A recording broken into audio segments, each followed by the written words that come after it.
Friends, welcome to YouTube channel. मैं doctor Kausar Ali आपका स्वागत करती हूँ, इस्तकबाल करती हूँ आपके ही चैनल पे। कैसे हैं आप सब? उम्मीद है आप सब ठीक हो गए, हेल्दी हो गए, स्वस्थ हो गए। यही हमारे चैनल का मोटिव है, उद्देश्य है। दोस्तों, आज हम बात करेंगे स्लिप डिस्क के बारे में। दोस्तों, भीड़ भरी सड़कों पर गाड़ी चलाना और गैजेट से बढ़ते चलन के कारण देर तक गलत पोस्चर पे बैठे रहना रीढ़ की सेहत पर भारी पड़ रहा है। दोस्तों रीढ़ की हड्डियों को सहारा देना, हड्डियों को लचीला बना कर रखना, उन्हें किसी भी तरह के झटके और चोट से बचाने के लिए छोटी छोटी गद्देदार डिस्क होती हैं। दोस्तों, अगर ये डिस्क किसी भी वजह से सूज जाते हैं या टूट जाती हैं तो उन्हें स्लिप डिस्क कहा जाता है। दोस्तों आज हम इसी के बारे में आपको पूरी जानकारी देंगे कि स्लिप डिस्क के सिम्टम्स क्या हैं, इसके कारण क्या हैं, इसके प्रिवेंशंस क्या हैं, इसके लिए ऐसे कौन सी होम रेमेडीज़ है, आयुर्वेद रेमेडीज़ है, योगाज़ हैं, सब कुछ हम आपको इसके बारे में बताएंगे। लेकिन दोस्तों, अगर आपने अभी तक चैनल को सब्सक्राइब नहीं किया तो प्लीज़ चैनल को सब्सक्राइब करें, लाइक करें, शेयर करें, कमेंट करें, क्योंकि हेल्दी और स्वस्थ होने वाली जानकारी सबसे पहले आपके पास पहुंचे। दोस्तों, अगर आप चैनल पे नए हैं, आप देख रहे होंगे नीचे रेड कलर का सब्सक्राइब बटन है, बेल नोटिफिकेशन है, लाइक बटन है, उसको दबाएं। हमेशा हेल्दी रहें।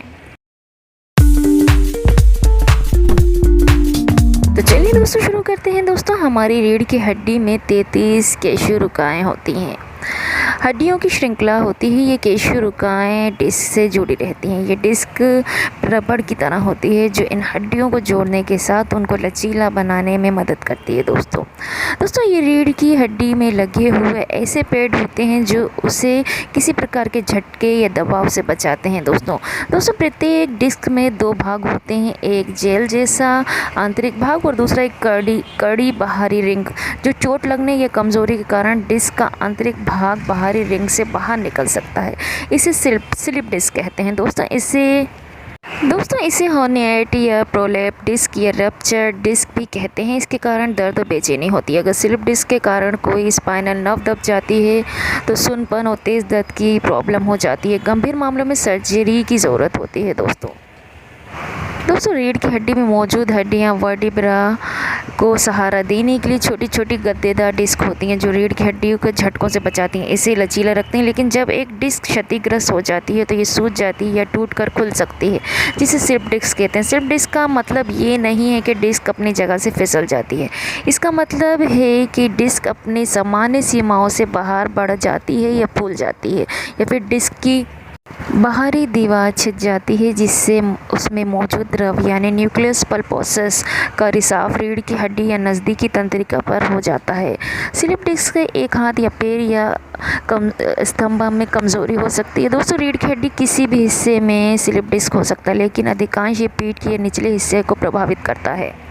दोस्तों अब हम आपको बताएंगे स्लिप डिस्क के टाइप्स क्या हैं, इसके प्रकार क्या हैं। दोस्तों स्लिप डिस्क के 3 मुख्य प्रकार होते हैं, जिसमें सर्वाइकल डिस्क स्लिप को गर्दन में होता है, या 5वीं व 6ठी C566, 6ठी या 7वीं C7 एक केशुरुका वर्टिब्रा के बीच होता है। इसके सिर के पिछले भाग, गर्दन, कंधे की बाह और हाथ में दर्द होता है। दोस्तों दूसरा है थोरेसिक डिस्क स्लिप में रीढ़ की हड्डी के बीच के भाग में आसपास के दबाव पड़ने पर होता है। दोस्तों हालांकि इसकी होने की संभावना बहुत कम है।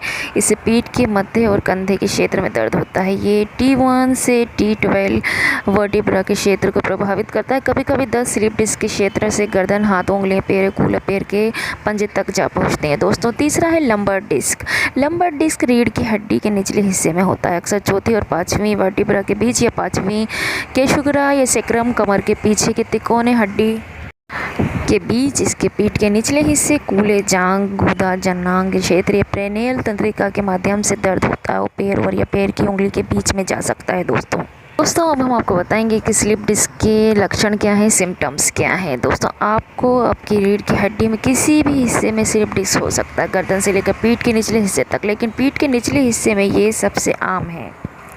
दोस्तों रीढ़ की हड्डी तंत्रिकाओं और रक्त वाहिकाओं का एक पेचीदा जाल तंत्र होता है। स्लिप डिस्क तंत्रिकाओं या और मांसपेशियों और उनके आसपास असामान्य रूप से दबाव डाल सकती है। दोस्तों शरीर के एक तरफ के हिस्से में दर्द होना, आपके हाथ या पैर तक दर्द फैलना, रात के समय दर्द बढ़ जाना, कुछ गतिविधियाँ एक्टिविटी में ज़्यादा दर्द होना, दोस्तों मांसपेशी की कमज़ोरी होना, प्रभावित क्षेत्र में झुनझुनी या दर्द या जलन होना, दोस्तों अलग अलग पेशेंट में अलग अलग इसके सिम्टम्स होते हैं। दोस्तों यदि आपको दर्द या झुनझुनी होती है तो आपके मांसपेशियों में कंट्रोल करने की क्षमता भी प्रभावित होती है, तो इससे आप अपने डॉक्टर से सलाह ले सकते हो। दोस्तों अब हम आपको बताएंगे स्लिप डिस्क के स्टेजेस क्या हैं, इसके चरण क्या हैं।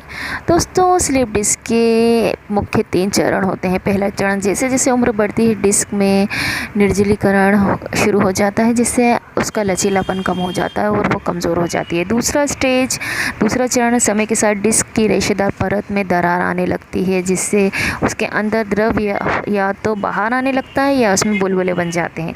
दोस्तों इसका तीसरा चरण है। इस चरण में न्यूक्लियस का एक भाग टूट जाता है, फिर भी वो डिस्क के अंदर ही रहता है। दोस्तों तो आखिर में डिस्क के अंदर का द्रव न्यूक्लियस पल्पोसस कठोर बाहरी परत के बाहर आने लगता है और रीढ़ की हड्डी में इसका रिसाव होने लगता है। दोस्तों अब हम आपको बताएंगे स्लिप डिस्क के कारण क्या हैं, इसके कॉजेज़ क्या हैं। दोस्तों डिस्क हमारी पीठ, हमारे शरीर का भार बांटती है और रीढ़ की हड्डी में मौजूद डिस्क अलग अलग एक्टिविटी में लगने वाले झटकों से भी बचाती है, इसलिए वो समय के साथ कमज़ोर हो जाती है। डिस्क के बाहरी कठोर परत कमज़ोर होने लगती है, जिससे उसमें उभार आता है, जिससे स्लिप डिस्क हो जाती है। दोस्तों स्लिप डिस्क चोट लगने की वजह से भी हो सकती है। दोस्तों अचानक झटका या धक्का लगना या किसी भारी वस्तु को गलत ढंग से उठाने के कारण भी आपकी डिस्क पर असामान्य दबाव पड़ सकता है, जिससे स्लिप डिस्क हो सकती है। दोस्तों उसको क्षरण चोट लगना से भी इसके कारण होते हैं। दोस्तों ऐसे भी हो सकता है कि उम्र के साथ आपके डिस्क में क्षरण इतना अधिक हो जाए, हल्के से झटके जैसे छींकने कारण भी इसका स्लिप डिस्क हो जाए। दोस्तों स्लिप डिस्क के जोखिम बढ़ने वाले कारक, जैसे उम्र 35 से 50 वर्ष के बीच की उम्र के लोगों को स्लिप डिस्क होने की संभावना अधिक होती है।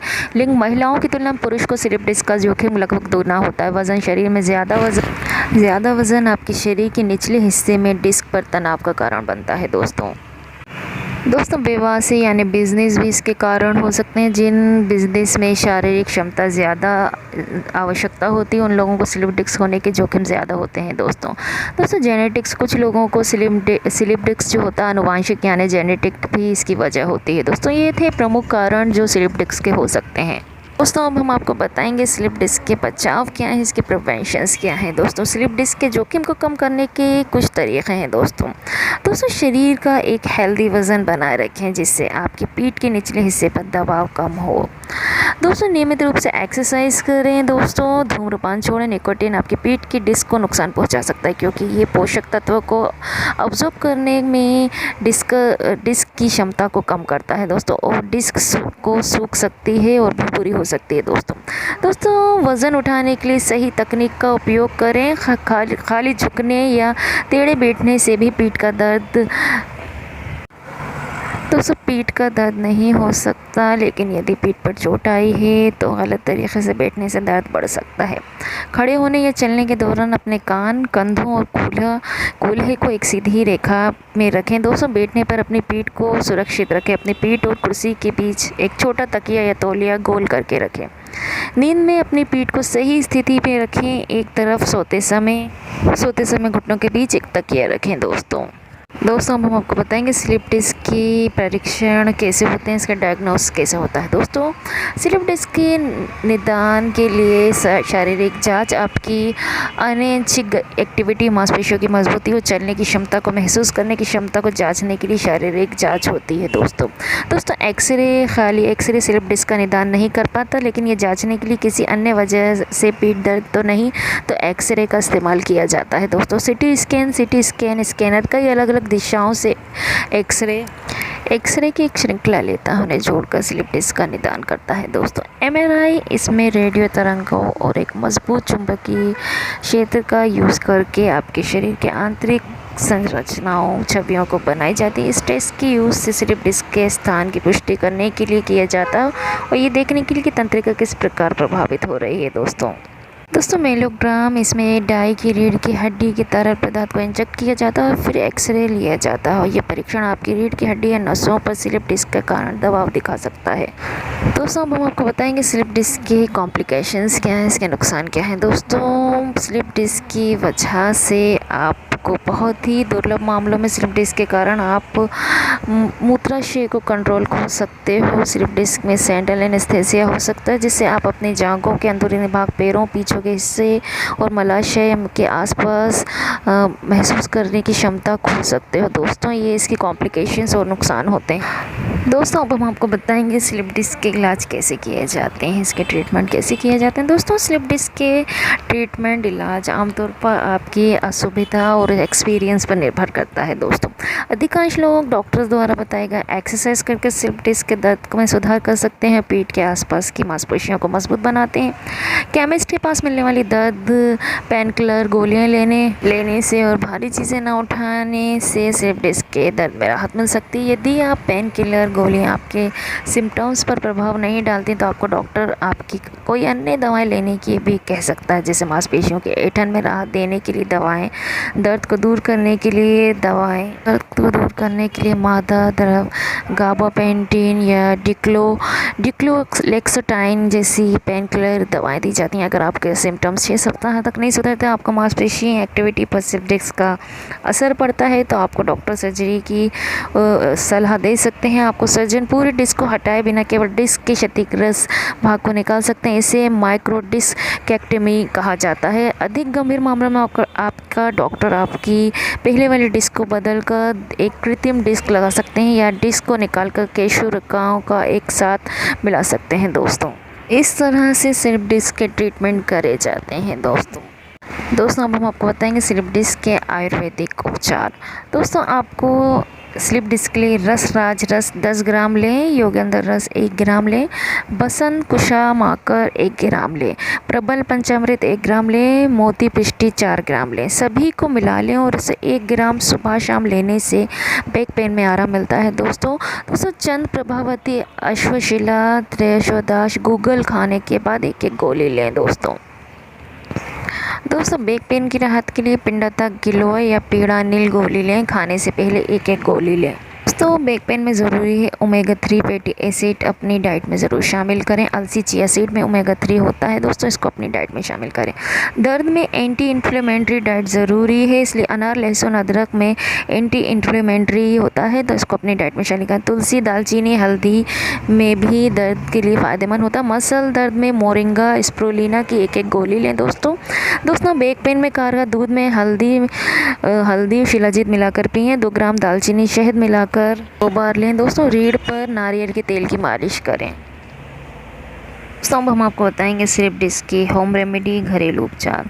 दोस्तों, अदरक पाउडर में 5 लौंग और काली मिर्च को पीसकर मिक्स करें। इसके बाद इसका काढ़ा बना के दिन में 2 बार पिएं। इससे आपकी स्लिप डिस्क की प्रॉब्लम दूर हो जाएगी। दोस्तों, कैल्शियम की कमी के कारण भी स्लिप डिस्क की प्रॉब्लम हो जाती है, इसलिए आप अपनी डाइट में कैल्शियम युक्त चीज़ें शामिल करें। इसके अलावा कैल्शियम युक्त दूध और दही का यूज़ आप कर सकते हो। दोस्तों, दालचीनी पाउडर स्लिप डिस्क में दर्द में दूर करने के लिए दालचीनी पाउडर को शहद के साथ दिन में 2 बार लें। दोस्तों, नारियल के तेल में लहसुन की 3-4 कलियां पका लें। इसके बाद इस तेल से कमर और रीढ़ की हड्डी में मसाज करें।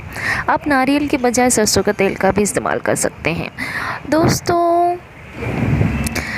सेंधा नमक 1 कप सेंधा नमक को एक बाल्टी में गर्म पानी में डालकर घोल लें। इस पानी को हल्का ठंडा होने पर स्नान करें। दोस्तों, इससे आपकी मांसपेशियों में ऐंठन या जकड़न की परेशानियों में राहत मिलेगी। दोस्तों, हेल्दी चीज़ों का यूज़ करें। अपनी डाइट में फल, हरी सब्जियां, गाजर, टमाटर, खीरा, चुकंदर का जूस, ककड़ी आदि का शामिल करें। हेल्दी डाइट लेने से आपकी स्लिप डिस्क की प्रॉब्लम से निजात मिल जाएगी। दोस्तों, एक्सरसाइज करें। स्लिप डिस्क के दर्द को दूर करने के लिए आप रोज़ाना योगा करें, हल्के एक्सरसाइज करें। अगर आपको दर्द बहुत ज़्यादा है तो किसी एक्सपर्ट के देखरेख में योगा या एक्सरसाइज करें।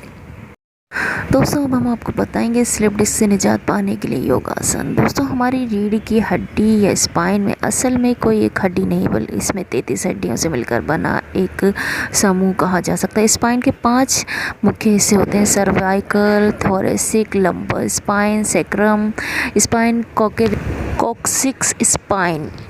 दोस्तों, दोस्तों इनमें से सर्वाइकल स्पाइन में 7 हड्डियाँ होती हैं, थोरेसिक स्पाइन में 12 हड्डियाँ होती हैं, लंबर स्पाइन में 5 हड्डियाँ होती हैं, सेक्रम स्पाइन में 5 हड्डियाँ होती हैं, जबकि कॉक्सिक्स स्पाइन में 4 हड्डियाँ होती हैं। दोस्तों इन हड्डियों को सपोर्ट देने का काम डिस्क करती है। ये डिस्क हमारी हड्डियों को रोज़ के रूटीन में लगने वाले झटकों से बचाने में मदद करती है।